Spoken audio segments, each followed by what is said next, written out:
Ще направиш ли изказване? Да остане за поколението. Ще за шефовете. Си го запишеш и ще го пуснеш. Който има възможност да се маха от тази лайняна държава със скоростта на бит педерас. Друго не мога да кажа.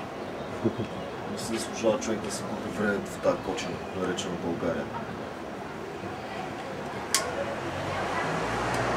Сега за фенките.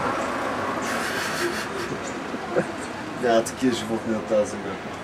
Що е фенките? Какво ще правят без теб? Фенките... ще им излея по един восъчен вибратор с формата на моя пенис да се радват и да не тъгуват. Добро изказване.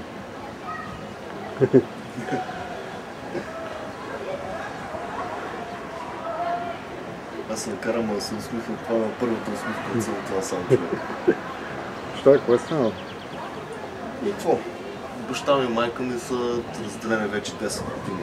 Се оказва, че майка ми е теглила някакъв заем и не мога да го върне. И понеже нямат официален развод, И баща ти и той тегли. баща ми в момента е с блокирани сметки, заплатата му е блокирана и изтеглена. Ужас, война. Просто голема война. И няма да оправя. Просто буквално няма никакво оправя в момента.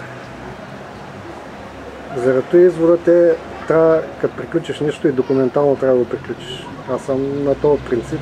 И аз съм на този принцип. Въпросът е в това, че и двамата са супер несериозни хора. Не искам да се занимавам с майките, не искам да се занимавам с бащата и накрая хуя е в моя къс, защото само остана без апартамент тук. Кофти. Не е кофти, просто ще направя това, което трябваше да направя много отдавна. Си фаната шаците и ще ида в Англия. Пратеше на бутилка за нова година. Джони Пешеходец. Една бутилка.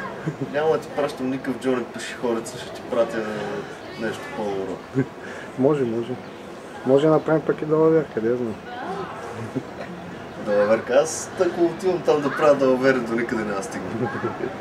Отивам с мисълта да се смажа от бачка на 5-6 години, докато стана на 30 и да мога да се върна с някакви пари в джоба и да знае, че ще мога да си продължа живота както трябва.